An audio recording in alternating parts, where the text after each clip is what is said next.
శ్రీ మాత్రే నమస్కారం. నేను పండిట్ సూర్యప్రకాష్ని. ఈరోజు శుక్రవారం 27 మార్చి 2026 నాడు మకర రాశి వారికి ఒక ప్రత్యేకమైన సందేశం ఉంది. ప్రియమైన బిడ్డ, నిన్నటి నుండి ఒక అద్భుతమైన గ్రహ మార్పు జరిగింది. శుక్రుడు అంటే ప్రేమ, అందం, సౌకర్యాలకు అధిపతి అయిన గ్రహం మీ 4వ భావంలోకి ప్రవేశించాడు. ఈ 4వ భావం అంటే మీ ఇల్లు, కుటుంబ సంతోషం, మానసిక ప్రశాంతత ఇవన్నీ ప్రతినిధించే స్థానం. దీని అర్థం ఏమిటంటే మీ ఇంట్లో ఆనందకరమైన వాతావరణం నెలకొనబోతోంది. కుటుంబ సభ్యులతో అనుబంధం మరింత బలపడుతుంది. ఇల్లు, వాహనం, స్థలం కొనాలని ఆలోచిస్తున్నారా? ఈ సమయం అనుకూలంగా ఉంటుంది.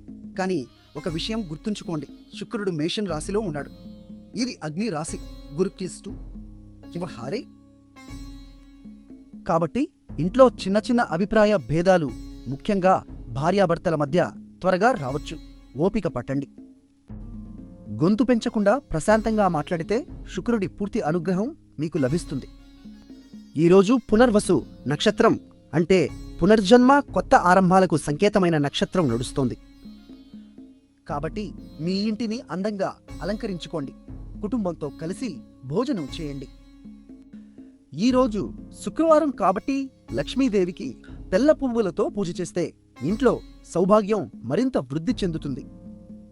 గుర్తుంచుకోండి బిడ్డా, శుక్రుడు ఓర్పు, ప్రేమ చూపే వారిని ఎల్లప్పుడూ ఆశీర్వదిస్తాడు.